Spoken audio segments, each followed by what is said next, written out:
Welcome back, everybody. This rest holds over with, and we're going to do our main event for this evening: Superstar Scores Ultimate Warrior. Obviously, the reason why we're doing Ultimate Warrior is because of his untimely passing, and we usually try to put somebody who's in the current events for these kind of different things, whether it's heel or face or finisher versus finisher, whatever the case may be. How the fuck do you explain Hardcore Holly?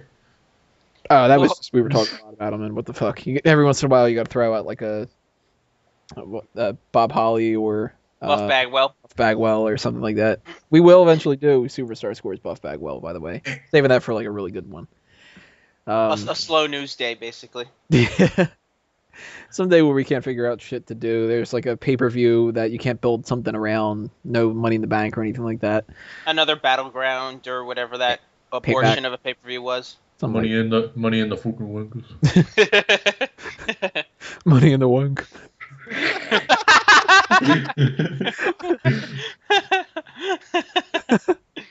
Money in the wink. I'm looking forward to Sean's comments on these videos. Could have been on tonight, Sean. He's Could have been gonna, calling us wankers. he's gonna start trying to talk like normal for once. He's gonna be doing an American accent for the rest Well, that of was the real nice, Miguel. He's gonna try to talk normal for once. We're like jokingly nice with him. He's like, he's gonna talk normal for once. The best of it is, he's probably said fucking wanks all of 5 times. Right. That's horrifying. I don't know if you're seeing what I'm seeing. Oh, so anyway, this is Superstar Scores Ultimate Warrior, backtracking to that. And if you've never seen the other Superstar Scores that we've done in the past, we break down 10 different aspects of a wrestler, which are broken down themselves into 5 different big categories of 2 categories apiece. And that really tries to figure out how they place on the scale from 1 to 100. You can actually give somebody a 0 as well, but obviously those are the people who are really, really fucking bad, because 10 is a perfect score, 0 is just abysmal. I don't think that anything's really gotten a 0 so far. I think pretty much the lowest that we've ever given anybody might have been like a 1 or a 2. But we've done a couple different people in the past. We have done Triple H was the last one that we did in January, and he got a score around like a 78 or so, maybe an 80, 83. I don't remember the case. We did RVD, who did pretty well considering how much we tend to run him down. We did Bob Holly, Mick Foley, and Shawn Michaels. Shawn Michaels so far has the top score out of everybody. No fucking surprise. Yeah, and then obviously he's the person who is going to end up getting that kind of stuff when we have him down as like our favorites of all time and all that other kind of stuff. So Ultimate Warrior, where he places on the scale for these things, we're going to break that down into the normal stuff, and we're going to go category to category, each person to person, instead of going person to person, then breaking down all the categories, because that's going to get boring after a while. The first set of 2 categories is the ring skills, and there's athleticism and psychology. Athleticism, basically, does a person have a good amount of signature maneuvers? Can they perform a wide variety of moves? Do they botch a lot? How is their finisher? That kind of stuff. I gave Warrior a 4. His matches are pretty slow. He doesn't really have that much athleticism outside of being in good enough shape to be able to do that, which is more than I could ever say. But he would get winded a lot. And his matches weren't really the most energetic things. He's not flying around like a cruiserweight or anything like that. So a little bit lower than the average score. Ultimate Warrior gets a 4 for me. Miguel? In terms of athleticism and psychology, or are we doing just athleticism? Just the athleticism, and we'll do psychology next. I'm gonna give him a 5. And the reason I'm gonna give him a 5 is because, yeah, his movesets were limited, but he was very much a power guy, and I mean, it was pretty impressive, some of the stuff he would do, like the whole lifting somebody over their head and then just walking out from under them. You know, he very much fit that power guy skill set. So I can't really say he was unimpressive and he was completely unathletic. I mean, yeah, he would get blown up easily, but I mean, at least he had the strength for it. So I'm gonna give him a 5. Peyton? You know, I don't think the problem was necessarily that the guy would get winded faster than anybody else. He just would get himself winded because he would do that entrance. I think if anybody ran down to the ring and blew up all that energy there, they would be winded. I think the guy had an amazing amount of strength. I think when he had to, he could show a stupendous amount of energy. But regardless of how you put it, he does come up a little bit short in being able to be as flashy as some of the other people. He's not a Shawn Michaels. He's not even a Shelton Benjamin. He's Ultimate Warrior.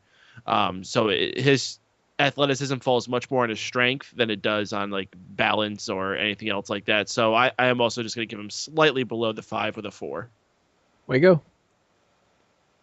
I'm going with a 5 in athleticism, and that's just because he's always, a lot of times he's sucking wind in matches, and he just is only capable of doing so much in there. So I give him a solid Samuel Shaw 5. Why is that a Samuel Shaw 5? Because Samuel Shaw's is kind of so's number 5. The other part of the ring skills is psychology, and that's pretty self-explanatory. Their ability to tell a story in the ring. Do they sell their injuries properly, or do they pull a John Cena and forget that they had their leg worked on for the entire match? Can they do a long match and make it interesting, or does it get boring after a while? I was a little bit more generous here. I gave him a 6. His character is kind of tough to build a story around. He's pretty much just this tough guy who has a lot of energy and takes some hits, sells them, comes back, gets pumped up, beats somebody, and that's essentially it. I mean, there's not a whole lot of storytelling in his matches from what I could remember at the very least. So I can't give him too much more than that, but he was able to pull off selling moves better than some other people have. And when you take a guy who is supposed to be pretty much essentially like a roided up cannonball of energy, and he could have easily been somebody who no-sold every move, but he didn't necessarily. So maybe I'm being a little generous here, but I'm giving him a 6. Miguel? I'm going to give him a 7. And the reason I'm going to give him a 7 is because I think when you put him in the ring with the right wrestler, he could put on some really good matches. I mean, the matchup he had with Rick Rude, the matches he had with Rick Rude, the match he had with Savage, even the match with Hogan. I mean, Hogan was a much better worker than I think a lot of people gave him credit. He was just booked to be unstoppable and to not really have much range. And I think the match him and Warrior had was actually really good for two guys that did have that stigma of not being very well in the ring with other people. So I'm going to actually give him a 7. I don't think he was completely hopeless.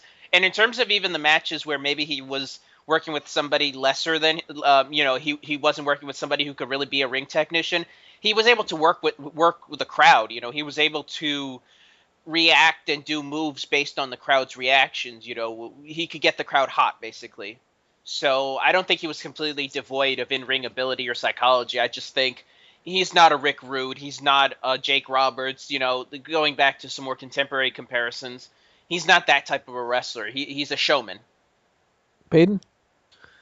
Warrior was very good at the stereotypical style of a match where the heel beats the babyface down, the babyface hulks up and gets the victory. Whenever he strayed outside of that, he generally didn't do very well. He could if he was in there with the right guys. Miguel was saying you put him in there with a master technician like a Savage, like a Steamboat, like a Rude. He's going to do okay. But if you put him in there with an Earthquake, it's a disaster. So it's a natural disaster. Yeah, exactly. So I'm going to give him a solid middle of the road 5. I go. Well, it looks like I'm giving him the lowest with a 3 here. I just don't think he's that good. He can't. When he's put in the driver's seat and he's got to carry a match, it's going to sink. There's no one, as people have mentioned before, he's got to be in there with someone else to get a really good match out there, like someone who knows what they're doing, like a Macho Man.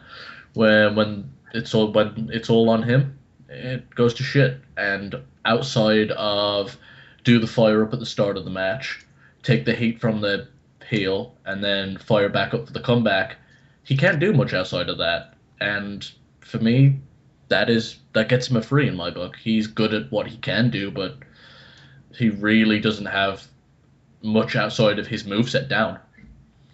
That brings us on to the set of Mike's skills categories, charisma and character. Charisma is their ability to cut a promo and not stutter, not be repetitive, keep things fresh, have some good catchphrases, that kind of stuff. I give him a 10. Ultimate Warrior has two main things that are benefits for him, and I'll mention the other one later on when we get to physique, but it is his look and it's his promos. Those are the two things that really can make the Ultimate Warrior character. So they were not only really fun to try to imitate, but they were interesting and they were fucking nuts. And definitely one of the best parts about Ultimate Warrior. If you're going to give somebody like a Rock or a Piper or anybody else like that, like a 10, because they can do a lot and they can speak very well and everything, I think it's worth it to give Ultimate Warrior a 10 because of the fact that he might not have been the most necessarily eloquent person, but what he did was so friggin' weird and it caught on and it was so interesting that it was just awesome. 10 in my book. Miguel? 10. And I'm going to say that I agree with everything you said, and I'm going to add a bit of an addendum to that. I think it amazes me that he was able to keep up such an intensity and such a train of thought without stuttering. I mean, I've tried to cut Warrior promos. It's hard to be that insane for that long. You know, you just kind of run out of wacky things to say at one point. But he kept going, man. He was like a train. You know, he just kept chugging along with those promos. So I give him credit for being sharp on his feet in that regard. So I'm going to give him a 10. Peyton?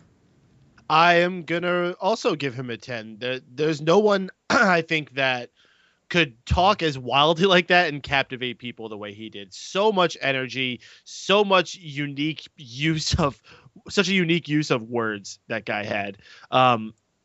I talked about this on our tribute that we had. A lot of people at that time tried to do that, just scream at the camera style. You know, you had Hulk Hogan doing it. You had the Road Warriors doing it. Warrior was the perfection of that style. So I have to give him a 10 on that. Way go. There's certain people that I hold at a 10 for that reason. I can't give him that, but I can give him a 9. And as people mentioned before, Peyton, he was saying the whole screaming at the camera type promo. He pretty much mastered that, and it's a lot of to do with the whole, even his charisma. It was his look and how it all integrated into one thing. So his character and I'm rambling here. His character and his charisma, it all just kind of blended into one, and for that he gets a 9. The other one in the Mike Skills category, as I had mentioned before, is character. Their gimmick, whether they can pull off being a face and a heel, different characters that they've had over the years, so it's all combined into one. I gave him a 7 because it was insanely popular, but there's a couple points that I needed to deduct. One of them, what the fuck was his character really? He's the Ultimate Warrior. But they didn't flesh it out with any kind of like a backstory. Like, he's the Ultimate Warrior. There was a whole comic book series with his backstory, Tony. Yeah, the Terrain of Testament and all that jazz. I mean, he has books. What other wrestlers have books about their backstory? Okay, your argument's invalid. Yeah, apparently it is. I totally forgot about them. Well, that didn't come over that well with the wrestling part. So and to be fair though, the books came out many years after the Warrior's creation. I think the Warrior came out mid-'80s, and the books were 96, I believe, was the first Warrior comic. Well, you see, they had to figure out a way to portray the story in the English language, which is not very easy. You know. It took all that time for people to like decipher the code and so all the stuff that he's talking about. I just thought he evolved from a dingo. Well, I also deducted points because I never really thought that whole character could work as a heel. And you need some flexibility. So 7 to me, I think that works. But I could see an argument, especially with the comic book thing, for making it a little bit higher. Miguel? I'm going to give him a 9. And I'm going to quote from the tribute show that we did last night, me, Peyton, and Dace. The character creation was so indulgent with him. You know, the bright face mask, the big feathered hair, the massive muscles, the tassels. I mean, it's like everything you could possibly put on a wrestler that was eye-catching was on the Ultimate Warrior. It was so self-indulgent that you couldn't help but be enthralled by it. So I agree that it does kind of hold him back, the fact that he really could not be a heel. Although to be fair, and we talked about this in the on the tribute show, there are times where he gets an intensity to him that's so strong. I could see a heel working. I mean, maybe it wouldn't be a heel in the sense of maybe like a Jake Roberts or something like that, or a dastardly heel like a Ted DiBiase, but you could, if you wanted to, make the Ultimate Warrior a heel. He would just be a different kind of heel. So I can't really say that it's impossible. It just would be much more difficult. So in that regard, I'm going to give him a 9. Peyton? You know, I wasn't thinking about it before, but if WWE was smart back then, they could have done with the Ultimate Warrior the way they did with like heel Batista. He could do that exact same attitude and have pulled off a heel back then. The deal with it attitude? Wear skinny jeans. We wear skinny jeans, the deal with it attitude. I'm better than all of you because I'm a big star. Warrior's too much of a right-wing guy. He wouldn't be caught wearing sissy boy skinny jeans. This is true. Well, he could just wear them under his duster. It's fine. I think the character is so loud, so awesome that I wanted to give it a perfect score. But the one that was holding it away from me was that versatility. It's kind of like there's not a lot you could do to evolve the warrior. I mean, I was talking on that show, the biggest evolvement we saw was like eventually he started wearing a duster. Right. Like originally he just came out with just his tights and the tassels, and eventually he added a duster, and that's how the warrior changed. I like that duster, by the way. I think he pulls it off. He's got a wide enough frame that it really fits him. I mean, he's got the iconic face paint.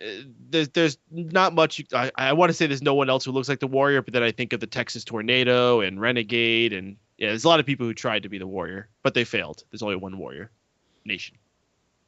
Go. He had a lot of unique characteristics about his entire character, and all those things that he did well, he did fantastic. But the reason I can't give it a 10 or a 9 and going with an 8 is because he just, after a while, it gets stale, and after it gets stale, there's no way you can go with it. So, just for the restrictions, I can't give it a perfect score, but he has so many great attributes that everyone's already mentioned, and for that, I think an 8's fair. Forgive me if I'm wrong and I'm not remembering it correctly, but I don't remember them ever doing this kind of a story. I think it'd be kind of cool if they would have made him heel, and he would have just blamed it on whatever the fuck he was talking to all the time, and just say like, you know, the gods from the heavens are commanding me to beat the shit out of all the good guys, and you don't understand. You guys aren't. Well, there was that match he had with Savage at WrestleMania 7. In the middle of the match, he just randomly decides that the gods are commanding him to walk away, and he's just completely ignoring his responsibilities with the match.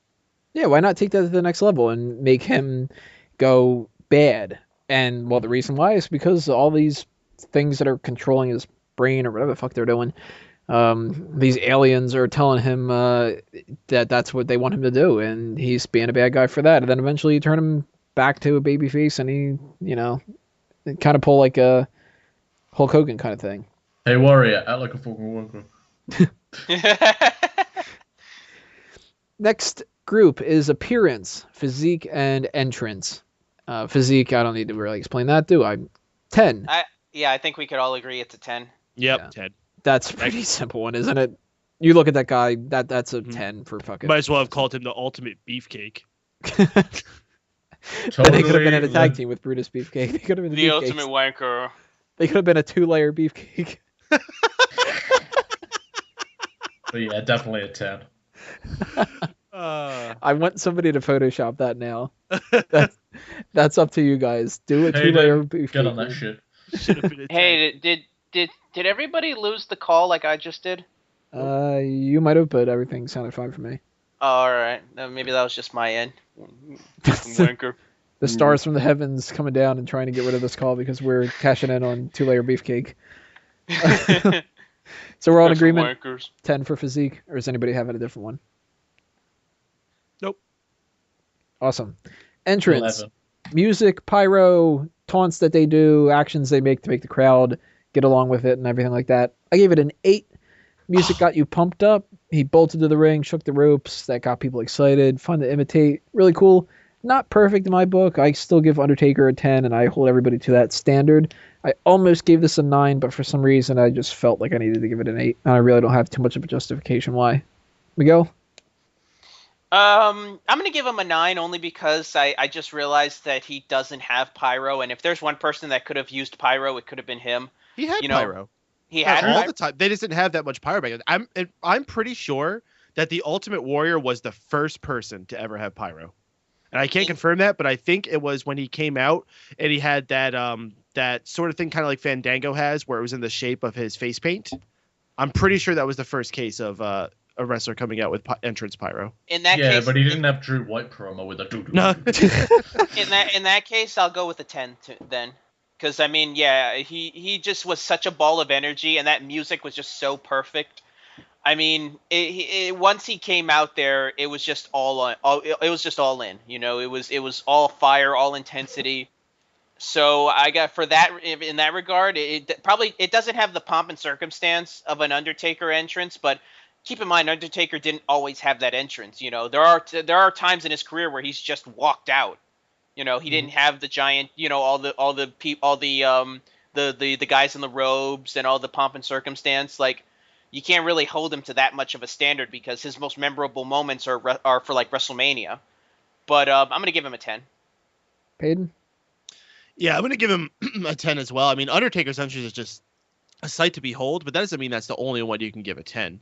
Ultimate Warrior's entrance is just so freaking awesome. The music gets you pumped. His energy when he's running out there, shaking the ropes, gets you pumped. His entrance attire is usually something to behold, and we talked about the duster. He'll usually find some other thing to put on there, some extra place to put tassels or something. I think the only thing the Warrior was missing, and I'm not going to track scores for this, I think it would have been fantastic if we got to see that Warrior entrance in the modern times where they had the bigger budget for the better pyro and they had the HD screens and all the other fancy shit they had these days. I think Ultimate Warriors would be absolutely one of the top entrances even to this day. I wonder what lyrics they would have given it, because they give everything lyrics now. I don't know if they would. I mean, Brock Lesnar doesn't have lyrics. Yeah, but his is an older theme too before they started doing that. Well, Alexander Rusev doesn't have lyrics to his music. True, Daniel yeah. Bryan doesn't have lyrics. Well, that's an old song.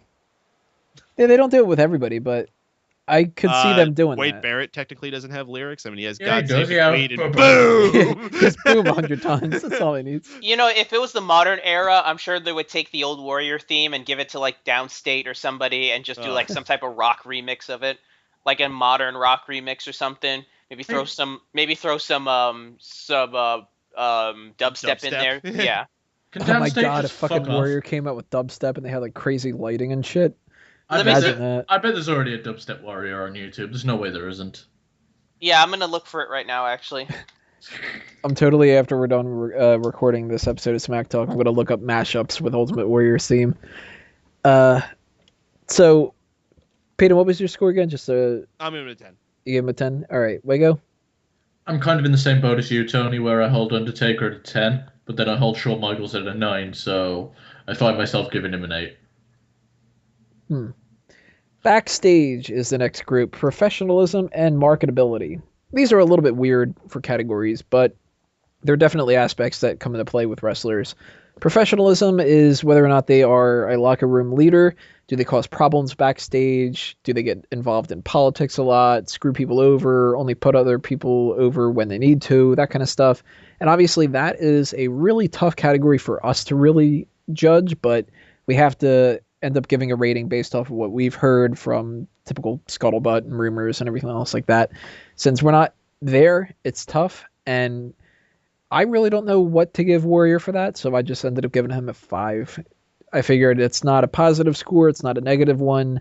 We've heard some bad stories, and we've heard some things saying that that's overblown, so I don't know what to believe. The only thing that I really can go by is that one story with Chris Jericho in his book, where he says that Warrior used to crush cookies backstage and just smell them because he didn't want to eat them, and that was good enough.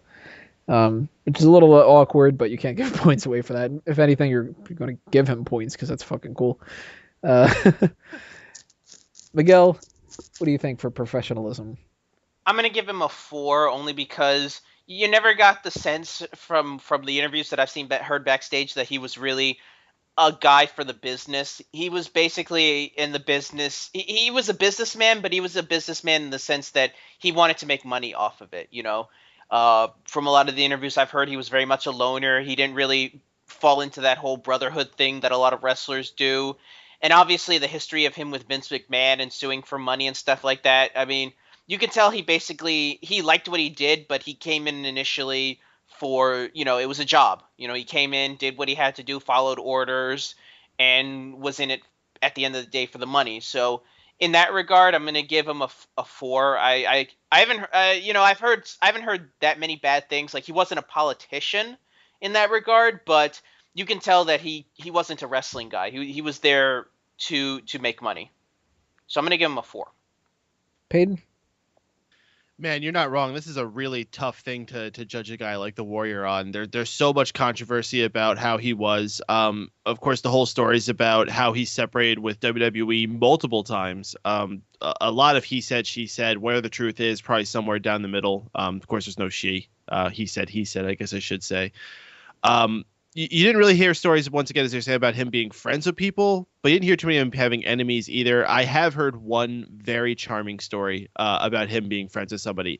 And I think the thing is that Warrior was just an introvert, and also an introvert, I think I can understand a lot more where he was with this. He was really only palling around with other introverts, so he never fell in with majority of the boys who were much more, let's go out and party and do all this. He was much more of a chill, laid-back guy. And someone he did end up becoming very good friends of, because he was also like that, was the Macho Man Randy Savage. And this awesome story I heard was about SummerSlam 92. They were at, what the heck's it called? That giant place, Wembley Stadium. And it was before their match, and the two of them were huge fans of coffee. And they wanted to drink some coffee, but this is England. It's not exactly easy to find coffee in England. So the both of them are... Yes, it is. End of that argument. Yeah, effing wanker. It's actually not. Otherwise, they wouldn't have had this problem. But they were going around looking for coffee. They couldn't find it. Finally, they found some in some closet somewhere. But it wasn't just any coffee. It was some, extremely crazy, strong espresso coffee. But they didn't care. They got it. And rather than just drinking it, they decided to get into a drinking contest with the espresso coffee. So here they are chugging down cups of Java before they go out there and have a wrestling match. That's why if you go watch their match from 92, they're a little bit more sporadic than even they are normally. And those are wild guys as they are. So yeah, a little bit of an extra fun fact there. And showing that Warrior isn't always just a closed-in cold bastard. He does have friends and he can do things like that. Well, the first problem is that they're looking in fucking closets. Yeah, because, why would they think someone stores things in closets? That's a crazy place to put it, you jackass. You have to be a dick like that, Steven. Just let the man finish his story. I was enthralled until you're like, well, who puts coffee in closets? Is that from wanker? So what's your score, Yeah, Peyton? follow it up, Steven. Let's see what you got. I'm giving him. I'm just gonna go with the safe middle of the road with a 5 with that one because we don't know the whole stories of everything. And what's your score, Wago? Well, you never hear anything positive about him, but you never hear positive about anyone. That's just the way it is. There's always the negative stories that are going to leak out first. And I don't really hear that many bad things about Cena. Oh, really? What about the former Spirit Squad guy that was always talking junk about him, and Gregory Helms, and his ex-wife? That doesn't count though. But yeah, outside of the biggest incident I'd probably go is when he actually no-showed and refused to. I don't know what event it was, but there's a story where he refused to go out there unless he got paid more. And if that's legit and true, then that's a really cunty move. So for that, I'm just going to give him a 4. If you're talking about the SummerSlam 91 story that came out, they've actually disproved that. The story that I had heard was that he was holding up the main event for that because he was supposed to tag team with Hogan against the Axis Allies, I think, or I believe the team was called. It was the one with Sheik, Slaughter, and Colonel Adnan. But that's been disproven. The whole money issue there was already taken care of early on. Vince McMahon just decided to fire him after the show because he's Vince McMahon. Marketability is the other side of backstage, and that is the person's PR situation. Obviously, negative points if you are somebody who gets arrested a lot or have wellness policy issues or anything else like that. But then there's positive things like if you can promote the company well, if you do charities and talk shows and represent WWE and whatever other company that you're in. in a positive light. And I ended up giving him a 7 here because a lot of it could be just like circumstantial, and I think he could have done a really good job with this whole ambassador role that he was going to be set up with, but we're not going to be able to see that. So now that's just all totally speculation. I don't want to give him a 10 or anything like that and assume that that really would have gone over the best out of everybody out there. If you want to kind of say that a John Cena is a 10, I wouldn't think that Ultimate Warrior would be that much, but I got to give him a little bit more credit than a standard 5, knowing his background with public speaking and motivational speaking and all that kind of stuff. I think he'd be able to do a good job, but we're never going to get any kind of confirmation of that. So 7 is a middle of the road kind of score for me. Miguel? It's hard to say because on the one hand you could say that he was a bad ambassador for them because of the fact that he for so long never really talked about him. He basically exiled himself from the WWE for so many years, but at the same time, when you see the stuff like the self-destruction DVD and all that jazz, I can understand why. So it's really hard to say. I mean, I don't remember him being too much of a problem with promotion during his prime. So I'm like you. I'm going to give him a middle of the road figure. I'm going to give him a 6. Peyton? I think the biggest mistake that was done with Warrior was not using him more in a marketability sense. I think you could have done more Warrior merch. You could have did more Warrior appearances outside the company. The guy is actually a tremendous public speaker, and nobody took advantage of that. WWF didn't. WCW certainly didn't. The only person who did that really was Warrior himself, building his own brand and going out there and doing his own motivational speaking and things of that like. So I think the actual marketability of the guy, I'm going to give him an 8 as far as his name, but how he was used, I mean, you got to drop that down to like a 4. They did not take advantage of the guy's skills. Way go. From what I've seen, I'm actually on the same agreement with Peyton, and I'm going to give him a 4 for that. He's very strong opinionated, and that's a great thing, but I don't think he would have towed the company line and been the ideal guy that they would have wanted. I mean, you heard him on the Hall of Fame speech. He was pretty much just, well, it's what we all expected him, just to go off the wall and say what he wanted to say, but I just don't think he'd be the ideal face for the company as an ambassador to go out and do public speaking. All right, and the last group of 2 categories is crowd reaction, popularity and credibility. Popularity is pretty self-explanatory: the cheers and the boos, the merchandise, ratings, Twitter followers, that kind of stuff. I figured I'd give him a 9. I mean, you're in an era with Hulk Hogan, and the only 2 people who came close to selling that much merchandise and everything like that, Randy Savage and Ultimate Warrior. Peyton? Or Miguel? Keep the same line going. I'm going to give him a 9 because on the one hand, I mean, he was arguably the second biggest star of that era at a time when there was no other bigger star than Hulk Hogan. And with all the people coming out to discuss his death and all the praise that people have been giving him, I think proves that he had a much stronger impact on people's lives as wrestling fans back in that day than most people give him credit. I'm not going to give him a 10, though, because as much praise as people have given him, prior to his death, there were a lot of people who hate him and still hate him to this day. We talked about that during the we talked about it after the tribute, but when you think about a lot of the controversies he's had with the gay community and the stuff with the comments he made about Heath Ledger's death and all that, I mean, he had a lot of people that did not like his opinions. So for that regard, I'm going to give him a 9. And you know what? I'm in that regard, because of the fact that he upset so many people, I think I'm going to give him an 8. Peyton? I think it's been said many times. At the time of Hulkamania, Warrior was the only guy to really able to be a force to go against that. Even Randy Savage, as beloved as he was, when he was put to face Hulk Hogan at WrestleMania, Macho Man Randy Savage was made to be the bad guy in a story where Hulk Hogan moved in on his woman. All right, all intents and purposes, Hulk Hogan should have been the heel of that, but nope, people cheered him. Warrior, though, that crowd split 50-50, and when Warrior did beat him, they were happy about it. I think if Savage had beaten Hogan, people would have went nuts. So I got to give Warrior a 9 on popularity, just because a 10 would be reserved for your Hogans and your Austins and your Cenas. Not even a Hogan. I can debate whether or not Hogan has, because I've seen a lot of backlash as of late against Hulk Hogan. Okay, You know, as of late, dude, come on. Hulk Hogan was the biggest thing of the 1985 to 1992. Like, you can't argue that. He's definitely the benchmark for that. Him and Yeah, Austin above everybody else. Yeah, once your time's done, your staying power goes, and yeah, people start judging you for more outside of the wrestling world shit than what you did in there. So it's not fair to judge him by those standards now. all right, fair enough. Lego, what do you think with popularity in Ultimate Warrior? 9, just for the exact same reasons that everyone else has mentioned. Like when he was going up against Hogan, he was the only guy that ever really posed a threat to his popularity.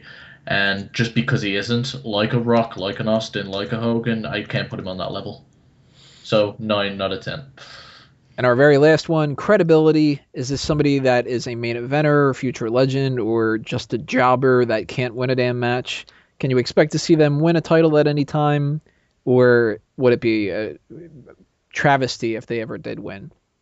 And I gave him an 8 because he was a top guy who reached a point where he could be the Intercontinental Champion and defeat Hulk Hogan to win the championship at the time, which is friggin' huge. But other than that, he didn't get enough to get a 9 or a 10 in the scale of multiple championship reigns and constant repeating wins and everything else like that. So he's definitely up there. He's definitely a main event type of a guy. And it'd be odd to give a lower score than that, I would think. But I can't give him a 9 or a 10. Miguel? I'm going to give him a 9. I think his title reign with the Intercontinental title was a huge deal. I mean, it really was the perfect example of somebody getting a belt that did matter and did lead to much bigger things. I mean, in this day and age, when you consider how much the IC belt doesn't mean anything, for him to get that belt and then move on to unifying the WWE, WWF, and IC titles at that time, which was a huge deal. You didn't see anybody doing that. I give him a lot more credit for that. I honestly do. So in that regard, and I, he didn't have another run with the heavyweight title, but to be fair, not many people did during that period. I mean, that really just was a period of a test run. You could say the same thing about Savage. I mean, Savage only got the belt because I believe at the time Hogan was gone at the time doing something. I don't think he was available to hold the belt. So given that situation, I give him a lot more credit than that. I'm going to give him a 9. Peyton? I'm going to go with a 9 as well. I mean, this guy rocketed himself at a time when people didn't get rocketed like that. I mean, he wasn't there for very long. Look at the 2 ways he won his 2 major titles. He beats Honky Tonk Man, ending the longest Intercontinental title streak to this day. And then winning the World Heavyweight title from Hulk Hogan at the height of Hulkamania. I mean, those are just 2 huge things to have onto your resume that pretty much made this guy for the rest of his career, to the point where whenever you're saying the Warrior's coming around, it's a freaking event. When he came back in 1996, promos being shot up your ass. He comes into WrestleMania, squashes Triple H. It's a big, big deal. Comes into WCW, all this pomp and circumstance. The Warrior's coming in. Even just this year, I mean, the Warrior wasn't even involved in wrestling for over a decade, at least as far as we would know. And he comes in, gets into the Hall of Fame, and he's the headliner of that Hall of Fame class. So I would have to absolutely give him a 9. Not quite a 10. I mean, once again, we're reserving that for the highest of the high, and I don't know if he's someone that is like an Undertaker where I would always trust whatever he's doing or anything like that, but I'll give him a 9. And Wego? I'm also going with a 9 for this. And that's at his peak, he was one of the most credible guys in the business. He was the only one that could beat Hulk Hogan, and he lost a bit of that when he went away, and was never quite the same when he came back. So I can't keep him at a 10, but for his peak, he was definitely a 9. All right, so when you add all of your scores up together, out of a score of 100, which would be obviously a perfect score and almost impossible to get, it's sort of in the same range, the 0 to 10 kind of a thing. You end up getting 51 or above, it's positive. 49 or below, negative. He definitely comes out with a positive, I would say, for everybody's, but individual scores, mine comes out to 74 out of 100, which is the 3rd ranking person right now on Superstar scores for me. He's behind Triple H, and Shawn Michaels, and just above Mick Foley by about maybe like 8 points or whatever. So mine's 74 out of 100. Miguel, what does yours come out to?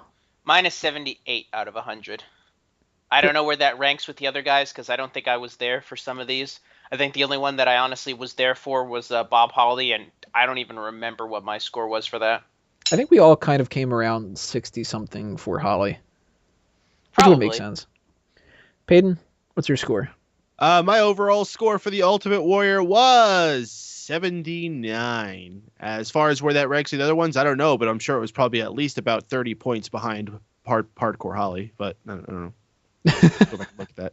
Wait, you mean Hardcore Holly got a 109? Yeah, exactly. And Wago, what's your final score? I think I've only been involved in one of these, and that was the Triple H one, so it's definitely going to be below that, and he got a 69 for me. Okay, so if you guys want to throw out your scores, do the same things that we did here. Tell us what your final score ended up being and your individual scores for each of the 10 different sections, and what you think of Ultimate Warrior. I think him being around the 70-something range for us makes sense. He's somebody who's a big star. Used to be a huge member of the company, maybe not necessarily the top guy. And if Shawn Michaels gets an 85 or 90 or whatever he was, like that, obviously he's not going to get that much higher up, but that's a pretty good score, I think, right? Yeah. 70-something. Alrighty, we have one last thing that we're going to do for this episode, and that's going to be Fantasy League related, and then we will say goodbye.